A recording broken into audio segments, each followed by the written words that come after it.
Lelaki perkasa mengambil kapak untuk menebas kepala lelaki tua. Lelaki tua mengulurkan tangannya. Sapi tua dan lelaki perkasa tertegun dengan apa yang terjadi. Sebuah pistol muncul di tangan lelaki tua dan mengeluarkan suara tembakan. Rupanya pistol menjadi lembab. Lelaki perkasa melempar kapak ke tiang kayu dan mereka berdua mulai beradu sampai masuk ke dalam rumah. Anak lelakinya hanya sibuk bermain game, tidak menyadari apa yang terjadi di belakangnya. Setelah satu ronde selesai baru menyadari ada suara dari dapur. Dia pergi melihat, ayahnya tidak ingin mengungkapkan identitasnya. Dia mengambil sebuah panci dan berkata, tadi panci jatuh. Sedangkan kakinya menginjak si lelaki perkasa dengan kuat. Anaknya yang bodoh membawa biskuit lalu pergi. Duduk di sofa membuka tutup toples dan hendak makan. Setelah menciumnya langsung ngamuk karena rasanya kacang. Rupanya dia alergi kacang. Dia langsung mencari ayah dan melihat apa yang sedang terjadi. Anaknya bengong dan biskuit yang ada di tangannya terjatuh. Lelaki tua akhirnya mengungkapkan bahwa dia adalah agen rahasia. Anaknya langsung bertanya sosis yang dimakannya terbuat dari daging apa. Rupanya dia tidak mempercayai perkataan ayahnya. Pada saat itu ada 4 orang yang datang menuju rumah. Dan anaknya masih mengira ayahnya orang gila. Dia merasa ayahnya tidak mungkin seorang agen rahasia. Tiba-tiba ada tembakan menembus rumah. Rupanya sekelompok pria bersenjata sudah mulai menyerang. Dan sekarang anaknya baru percaya. Suara tembakan berhenti dan lelaki tua menarik tongkat kayu di dinding. Lemari dinding pelan-pelan naik. Di dalam terdapat berbagai jenis senjata dan juga permen karet. Lelaki tua melempar 2 pistol kepada anaknya. Tapi anaknya panik dan merasa tidak bisa melakukan ini. Karena dirinya hanya seorang satpam. Wajah ayah seketika berubah serius. Saya terus melatihmu, apa kamu sudah lupa? Anak mengingat kembali masa kecilnya yang suram. Apa yang sebenarnya terjadi padanya? Melempar anaknya agar anaknya tidak takut ketinggian. Mengikat anaknya di atas pohon dan melemparnya dengan bola kecil agar tahan banting. Mengajar anaknya bermain pistol untuk melatih kejituan. Kamu adalah orang gila. Anaknya baru ingat kalau dia juga memiliki kekuatan. Pembunuh sudah menerobos masuk rumah. Lelaki tua mulai menembak lawan satu persatu. Mengambil permen karet dan melemparnya. Tapi tidak terinjak musuh malah tak sengaja ditembak anaknya. Saat itu anjing mereka keluar. Menginjak permen karet. Lalu tiba-tiba meledak. Rupanya lelaki tua adalah seorang agen rahasia tingkat tinggi. Ketua penjahat setempat yang pernah ditangkapnya kabur dari penjara dan ingin menghancurkannya. Dia membawa anaknya pergi ke kantor.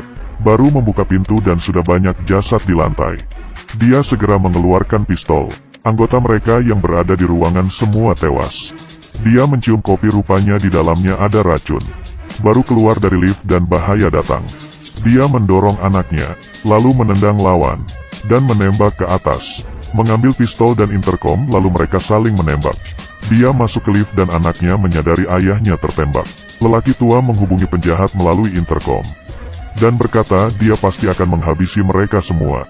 Mereka berdua keluar dari lift dan melihat ke bawah. Tim musuh sedang menuju ke atas. Mereka segera berlari ke lantai paling atas dan mengunci pintu. Lelaki tua memutuskan untuk melompat dari lantai ini. Dia menyuruh anaknya mengikutinya. Tetapi si anak bodoh tidak mau. Suara gedoran pintu terdengar. Penjahat sudah datang. Lelaki tua menanyakan berat badan anak, dan dia menjawab 80 kg. Rupanya kain kanvas di bawah hanya mampu menahan berat 85 kg. Tapi anaknya tidak percaya. Lelaki tua berkata dia tidak pernah keliru. Sepasang ayah anak ini akan melompat. Lelaki tua langsung melompat. Suara dentuman. Dan akhirnya mendarat di tanah. Dia perlahan bangkit dan menanti anaknya melompat. Pintu tiba-tiba terbuka. Si anak mengumpulkan keberanian langsung melompat. Gambaran slow motion. Tak disangka dia mendarat dengan keren. Ayah mengatakan kepadanya untuk tidak sombong. Karena saat dia semuda ini sudah pernah melompat dari tempat yang lebih tinggi. Suara tembakan dari atas belum berhenti. Ayah dan anak berhasil kabur. Dia membawa ayahnya ke rumah pacarnya. Pacarnya yang berprofesi sebagai suster mengobati luka ayahnya. Tak disangka rupanya orang tua pacarnya juga agen rahasia. Dan membocorkan keberadaan lelaki tua kepada ketua penjahat. Musuh pun langsung datang. Lelaki tua yang melawan musuh sendiri. Anaknya membawa pacarnya kabur. Tapi sesampainya pasar mereka dicegat oleh penjahat. Saat itu si anak mengeluarkan jurusnya. dengan sigap menghindar para lawan, dan meninju dengan tangkas, langsung menghabisi dua lawan. Terakhir dengan satu pukulan dia menghantam lawan lainnya. Saat bersiap menghantam kedua kalinya, dia diserang oleh lawan yang ada di belakangnya. Akhirnya karena dipaksa mengaku, dia pun mengungkapkan keberadaan ayahnya.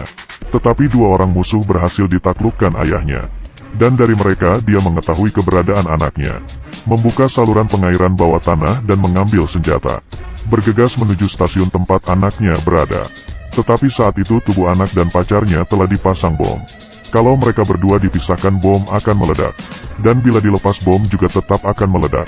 Tapi kalau detak jantung berhenti berdetak baru tidak terjadi apa-apa. Seorang ahli bom bahkan tidak mempunyai jalan keluar. Tapi sang ayah punya ide. Anaknya alergi kacang. Setelah memakan kacang anaknya akan mati sejenak. Anaknya pun memakan sebungkus kacang. Setelah alergi tubuh anaknya mulai menunjukkan perubahan. Saat detak jantung berhenti keduanya bekerja sama melepas bom. Mereka berdua bersama-sama menangkap ketua penjahat. Saat sedang bertarung demi menyelamatkan anaknya sang ayah tertabrak mobil. Dan meninggal dalam tabrakan itu. Dia berkata kepada anaknya untuk meneruskan pekerjaannya. Meneruskan jurus menyembunyikan pistol di dalam perut sapi. Anaknya ngamuk dan pergi mencari ketua penjahat. Dia menggunakan jurus mematikan permen karet. Ketua penjahat menginjak permen karet. Kemudian terdengar suara ledakan dan penjahat pun tewas. Lalu si anak meneruskan profesi ayahnya. Dan menjadi seorang agen rahasia. Ada sebuah misteri. Menyimpan pistol di perut sapi bisa lembab. Ayahnya sangatlah rajin. Meski anak sedikit bandel, tapi meneruskan profesinya dan mulai berperang.